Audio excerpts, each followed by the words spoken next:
Guys, welcome back to another episode about Saudi Arabian Grand Prix. And this time we are back to Jeddah Corniche circuit.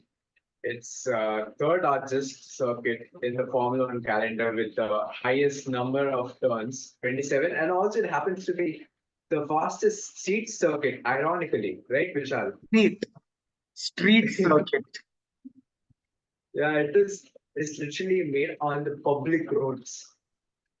And yeah, having the highest number of turns and stuff with 27 turns, it is the highest, and I mean the highest speed and fastest street circuit.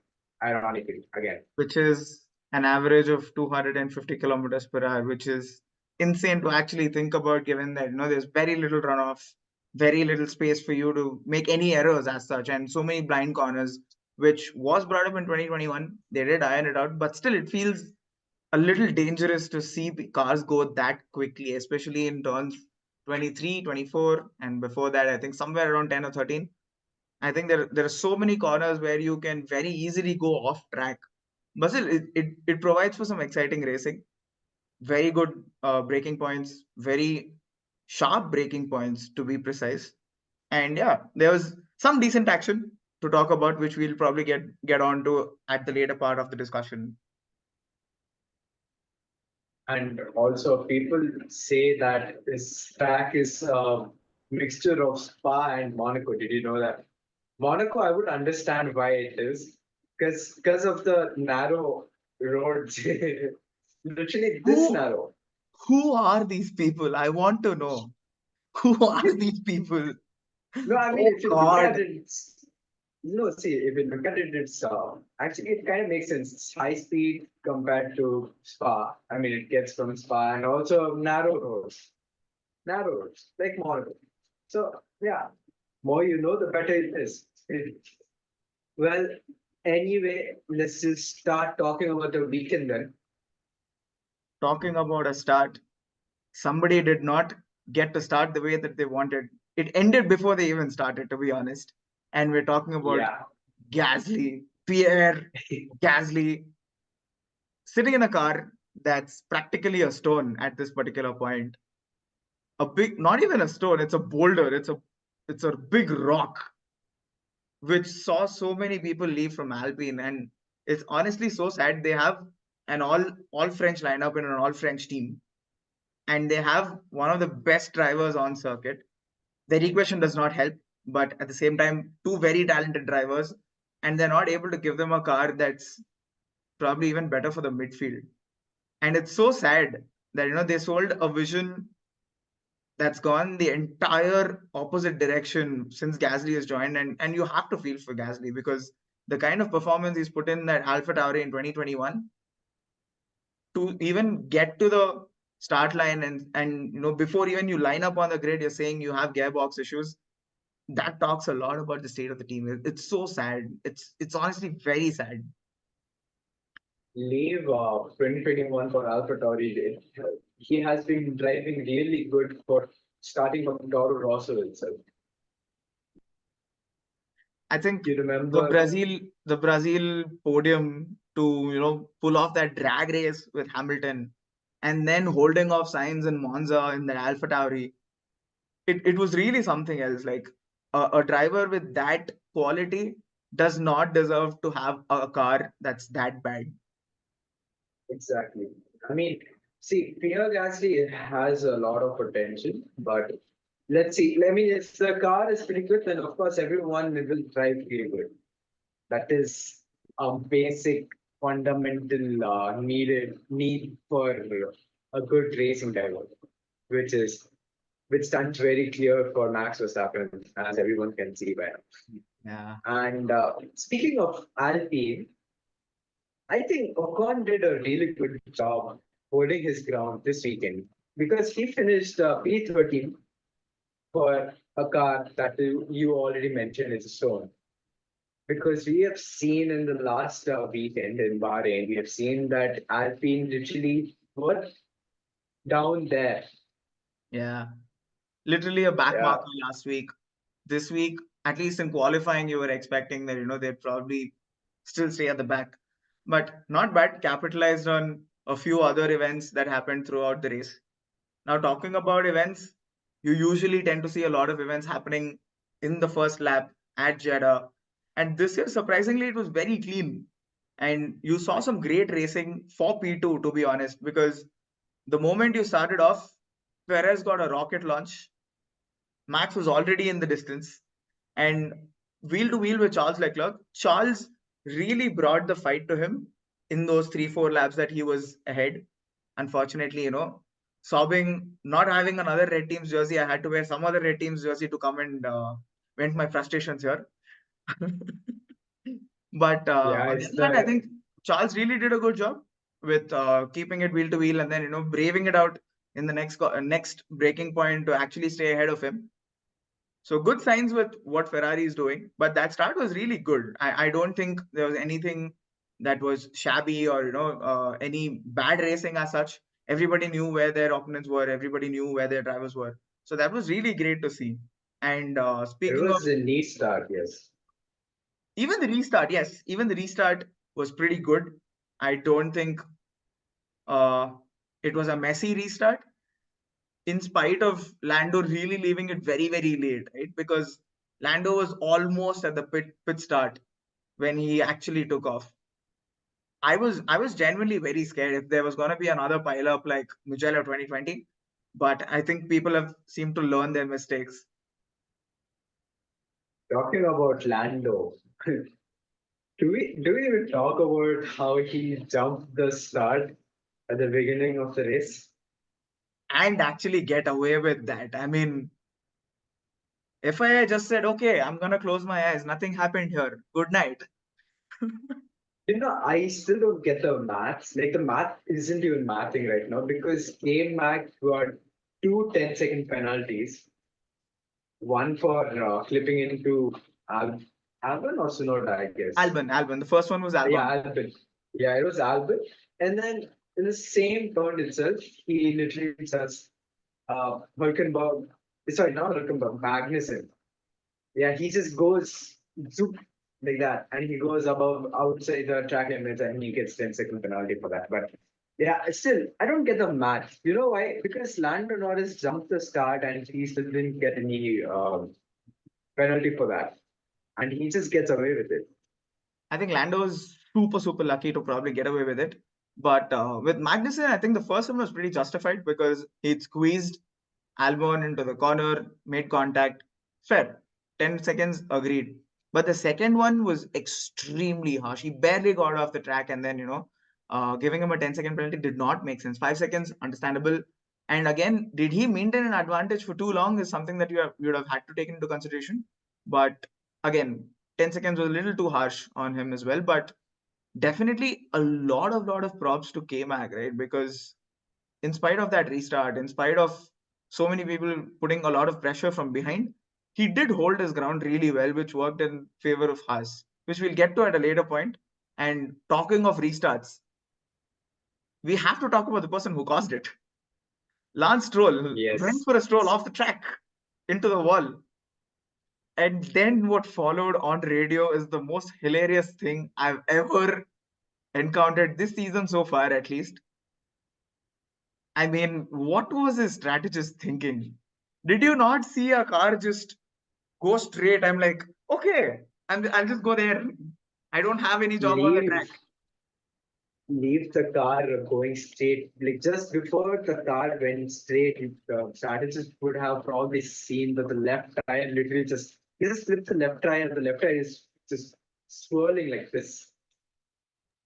And what was he Surprisingly, even thinking? I mean, surprisingly, when you look at the onboard, right, you see Stroll literally locking his steering like this. I mean, what are you trying? You literally could have broken your hand once again like you did last year. It was a no-brainer, really. I'm like, and it was such a rookie mistake because generally that corner is not the most difficult corners to take. But again, I understand multiple other things. You have a stupid console and a controller in front of you instead of a steering wheel. Obviously, when you're distracted, I can understand why it could have happened. But yeah, very rookie mistake. And then after the restart, I think Lando Norris finally led a race instead of Max. Yeah, yeah. I think that lasted for like two laps, I 4 guess. 5 laps. I think by lap 13, Max was already ahead. And in the same corner, there was an excellent move put by Perez, because obviously the production was focused on showing who's taking the lead. But at the same time, I think Perez really jumped Hamilton, and caught him napping. And after that, a lot of moves into turn one, to be honest, because you look at after Perez overtook Hamilton, I think maybe within a span of 1 to 3 laps, Leclerc came on Hamilton, and he kind of overtook him on the outside. And to do that at turn one with DRS, pretty good, considering that Mercedes changed their car philosophy to having a more straight line focused car rather than having a car that's faster in the corners. Because when you look at the races, or when you look at all the top down shots of Mercedes, right, you can literally see how slow they are in the corners. And it honestly goes away from the kind of philosophy that Mercedes have followed all this while. But coming back to the turn one moves, Bearman pulled off a great move on Tsunoda. And then there was also Piastri fighting with Hamilton, and I think they both scrapped it out twice at turn one. I think once Piastri locked up and went wide. The second time he went wide himself. So seemed like a little bit of a give and take there, but definitely very good racing into turn one, considering last race was a snooze fest. Talk about Piastri. That was a solid race by Piastri. I have to give it to the man. What a solid, and he finished P4. That is commendable, actually. I mean, I think diving into the pits during the restart, that really helped for him. And I think that's where he capitalized, right? Because Hamilton was driving really well. Unfortunately, he had to make the mandatory pit stop. His strategy was screwed. Same with Norris as well. So one driver on each team benefited, while the other kind of, took one for the team. It almost felt like that. Yeah, it's like a sacrifice needs to be done Yeah. for the better wellness. But man, talking about the safety car, right? I think there was so much happening in the pits. Charles goes into the pit stop, gets a good pit, but then he can't move out because there's an Aston Martin coming, there's a Red Bull coming, you can't get into traffic. And just before he was released, Perez got released into traffic, and Alonso almost clipped him, which got Perez a 5-second penalty, which did not really matter considering that car. I mean, and he was all over the well place. ahead. And also Checo was well ahead. He was like the 5-second penalty was nothing actually. Absolutely. But anyway, it was the mechanics mistake, but still 5-second penalty was justifiable, I would say. Yeah. And talking about fair racing, can we all just take a moment and recognize Magnussen for giving us an exciting race? Although he did not help the purpose of taking penalties, but he did hold off so many odd people. I mean, they were like, what, 5-6 cars fighting for P12. And the way he held off people, it was mad. There's Tsunoda trying to jump him, and then he just braves it out on turn one, stays on the outside. And then Tsunoda loses drive out of turn two. Ocon comes into the picture, overtakes him. And then after a while, Albon comes into the picture with Tsunoda, literally catches him napping and comes from so back far away, and then just dive bombs him into turn one and then takes off. What a race. What a race towards the back. It's a shame that it's towards the back, but then it was pretty mad. Yes. But I want to understand from you as well, right? What do you think on Ricardo's future? I mean, he was just sitting there like a duck. To be honest, Ricardo is. I think his days are almost towards the end. Because right now, with Ricardo's uncertainty with his performance and with his seats in general, and plus with the Red Bull like inter Red Bull clash happening, there is a lot of uncertainty. I can't really say what is going to happen with Ricard. I just can't say that his days are almost run out of him. I mean, for the kind of driver he was and the kind of driver he is, it's just seeing like two different people who just know how to win races and the other one who does not. Yes. It's like two specialists in their own way of knowing how to win and knowing how to lose. Again, there are many drivers who were literally on their peak era, and all of a sudden they just dropped down. For example, Lewis Hamilton, 7 times world championship winner, but he is just above Ollie Bearman in driver standings. It's just sad, dude. I mean, I also attribute it to an employee being on notice period to every possible extent. I can imagine him, because when you're on notice period, you don't care. Like, what am I gonna give this team by giving results right now? But again, Yeah, that's just again, I think that's also because Mercedes have lost trust in Hamilton to some extent. They're like, he's too old now. How long is he gonna stay with us? We're not ready to invest money in him. And I think that's where that mindset change is coming, because last year we've all seen him complain about making improvements to the car. Now it's almost like he's just given up. He just does not care.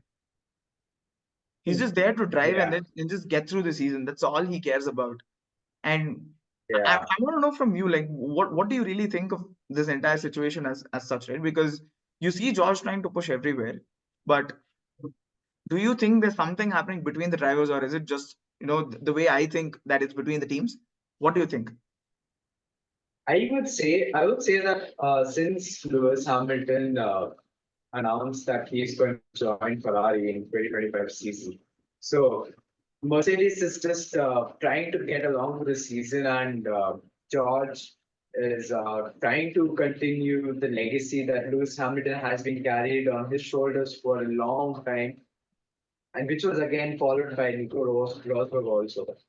But again, this is George just trying to, follow the legacy that was created by Mercedes and Lewis Hamilton together. And this is that I don't think so. Lewis Hamilton can have a future with Mercedes any further than this season. And he is towards his end of his career. That's what I would say. I think like I think you after make a Ferrari, I think you make a very fair point, right? Because post this, he's almost at the end of his career, and I think we've also brought this up on our first episode, where we've said, there's nothing Hamilton has to lose from the sport at this particular point. He's proved everything that he needs to, and primarily he's moving to Ferrari because they're ready to invest in Mission 44. He's getting investments there. He's getting a better car to drive than what Mercedes has, which means more exciting times for him at the front of the grid rather than staying in the middle, because he's used to winning races. And it's been almost close to about a year and a half since he's won a race. And he's obviously craving for it. But then he's understood from every possible angle that, this car is not going to give him any results anymore. But yeah, it almost feels like, it's a bitter ending towards that entire success they've had for almost 8-9 years of winning constructors, winning driver championships, because the only driver that could challenge him was Nico Rosberg in terms of a teammate.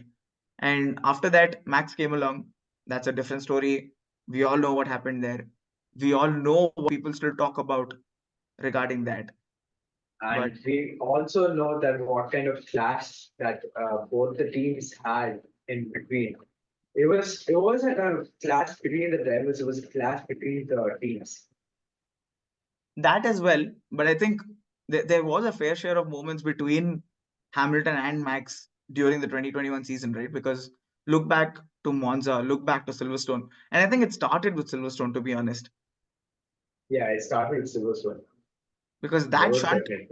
that shunt, 46 Gs, it was just insane. And I think more than the crash, from what I could probably understand, or, at least from my perspective, I think it was more of how Hamilton celebrated that win, right? He just went around waving a flag. on winning that particular race, it just felt very different. Again, it's just different perspective. Like, Yeah. for example, we were talking about Saudi Arabian GP. The first race in Saudi Arabian GP, which happened in 2021, you probably would have remembered the clash was on the peak in 2021 in the same circuit where Max and Lewis, they were just constantly battling it out for P1, and like they were just battling it out because that time Max and Lewis were like they had a like few points difference in the driver standings, I think when they came right? together, it was what, 6 or 7 points, I guess. Yeah, something like that. And they were just battling it out straight up towards the end of the season. But that is for another time.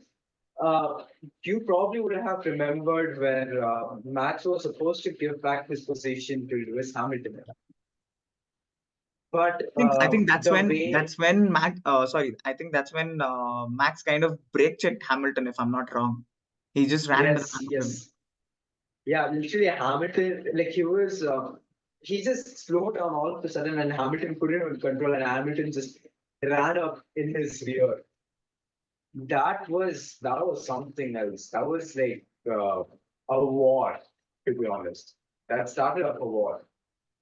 I think talking about a war, again, talking about Haas, Magnussen literally fought a war for them. I think we've spoken about this, but then fighting that war really helped Hulkenberg, get a point, right?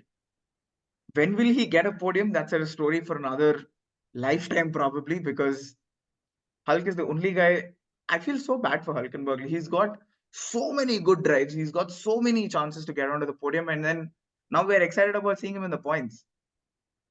But nevertheless, in spite of Gunther leaving, in spite of them bottling it all the time, I think it's kind of turning things around for them slowly, right? Because I think when came back to the sport, we saw him finish P6, P7. That was a good flash, and then from there it went downhill. But hopefully, I hope Ayako Matsu can really turn things around. We've always seen what kind of bashing he gets from Gunther Steiner, but this time being at the forefront of things, being at the helm of the Haas team, I think I really hope he can probably bring out the results that they've been missing for the last 4 or 5 years. Because when they were back with Rich Energy, they did see good results. They saw decent starts. They saw decent performances where both cars finished on in the points. So can they probably replicate that for this year, build a base for 2026, and then grow from there? Is something I genuinely look forward to with that team. And I think talking about back markers, Sauber, they were never in the race. They never talked about. I'm like, oh, were they there in the race? Oh, I'm sorry, I didn't know. Sauber is possibly that kind of team who is just like if you consider a classroom and Sauber is that child or that student in the classroom who is literally introverted. I mean, Like to put it he's in a better way, they are the middle child. yeah, they are the middle child. But yeah, again, Sauber, they're just existing at this point. They're just But existing in Formula One. but again, I think on the bright side of things, they're being taken over by Audi for 2026, which has been officially confirmed now. Everybody knew this was going to happen, but I think putting it out in stone and setting in stone, it kind of helps. But it's going to make it an interesting case for next year, right? Because considering their performances right now, I'm not sure if Valtteri is going to stay.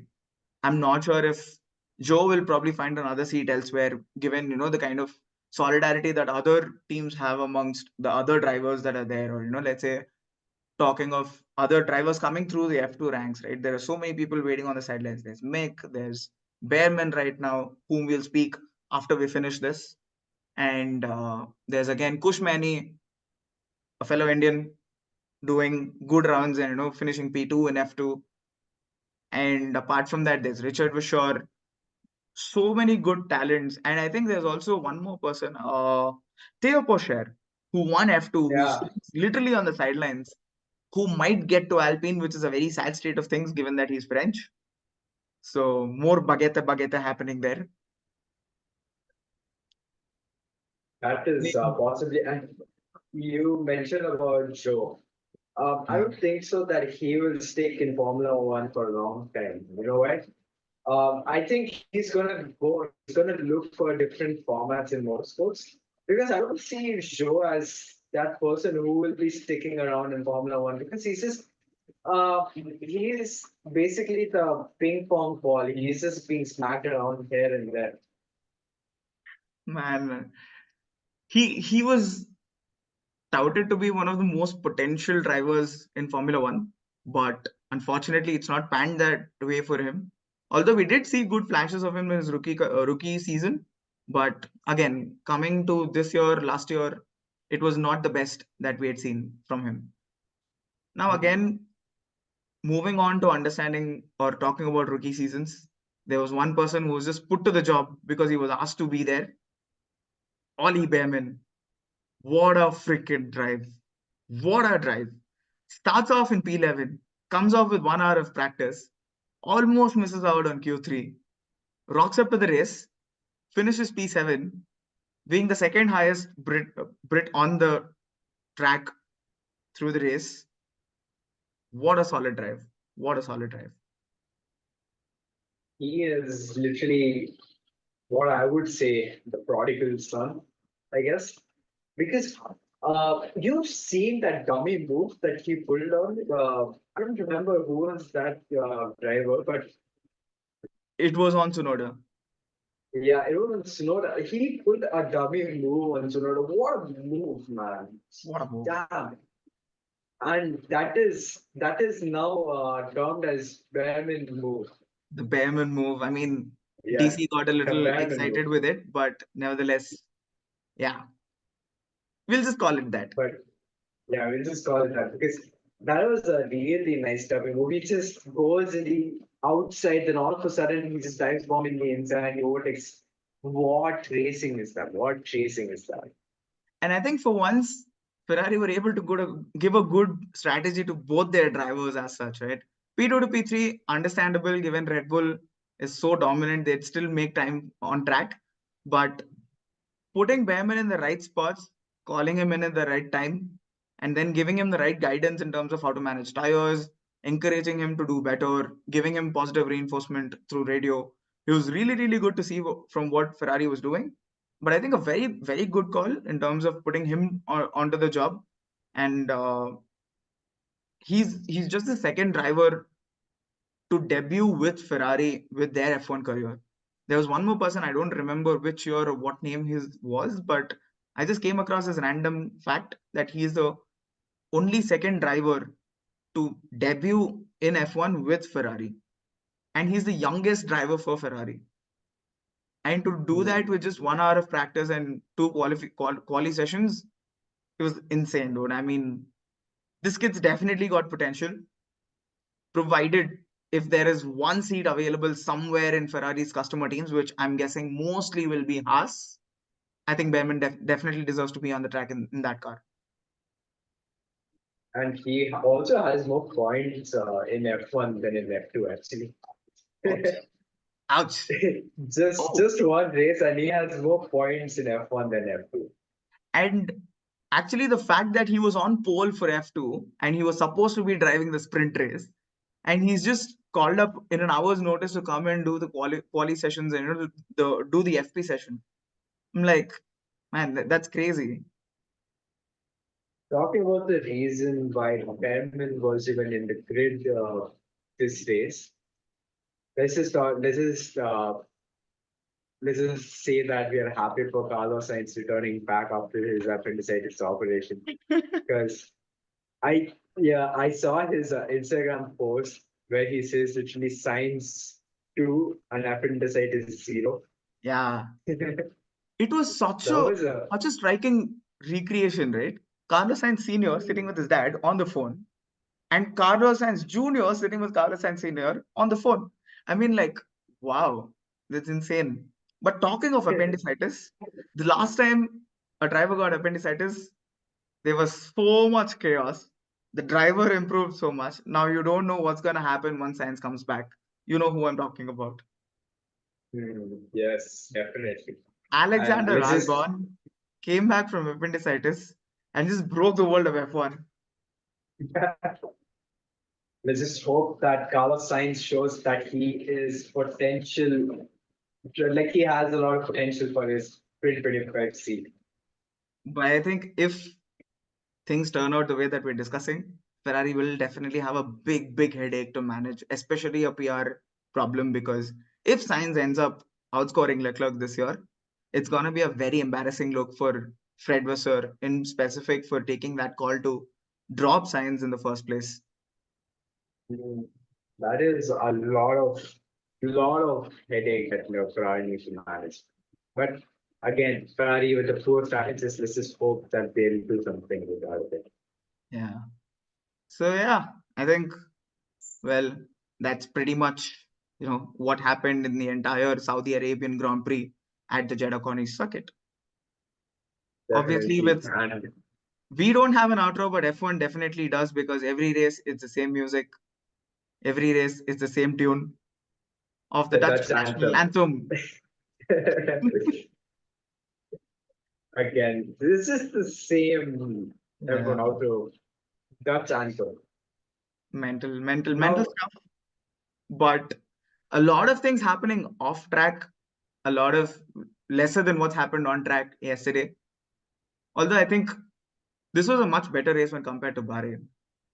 Don't you think so? Yeah, that I would definitely agree with you. That I would definitely agree with you. It had a lot of action, and I would say towards the middle order and towards the back market, it was complete chaos. Drivers battling it out for P12. I mean, it doesn't even matter for them, but still, they just wanted to have some fun on their circuit. And like Max Verstappen, he was just leading the race. At this point, he's just leading the championship. I mean, just give the championship to him, finish it. Yeah. He's already the world champion. That's it. He can't. Let's let other drivers race. And to wind up the discussion as such, there's post race when asked about getting onto the 100th podium or something in his 188th start, Max said, "I've missed 88 other podiums." And I'm like, dude, what else do you want to achieve in life? Okay, that is. I would say that it was a bit cocky by Max Verstappen. I mean, given the kind of talent he is, you can definitely warrant it. You can take him for that, right? I mean, you're literally that good. It makes a statement. He's like, give me a good car, I'll make sure I'm there. Yeah, that is also there, but again, it's just different people have different perspective on Max Verstappen at this point. There are two types of people who will support Max Verstappen, and they are always stuck. And there is another one who is literally like, what is he even doing here? Wait, he's just a streamer who's just part-time driving for F1. That's all he's doing. I mean, isn't everyone in the grid? They're literally saying that they are part-time drivers. Yeah, man. Like Lando is a full-time streamer, but part-time driver. Lewis Hamilton is full-time dancer, part-time driver. What is happening? Oh my God. Yeah. Well, I think this pretty much sums up Saudi Arabian GP for this weekend. And next, we will be meeting up on 22nd March, where all the drivers are going to fly off to Australia, to Albert Park Circuit in Melbourne. Man, I love that circuit. It's gonna be insane. Last year, it was mental, the final restart. Hopefully, we see more of that this year again. We'll see how it will turn out. But definitely one of my favorite tracks. I don't know about you, but what do you think, Shags? I think Albert Park Circuit. To be honest, I like Albert Park Circuit before the track was changed. You know, the high speed curves. Right. That was one to live for. Yeah, man. Great. But again, it's a really good circuit. It's a really good circuit, nevertheless. And let's just hope that we find some really good racing as well. Yep. So that summarizes, everything that we had to discuss. We'll catch up again in Anyway, Australia. yeah. See you guys in Melbourne.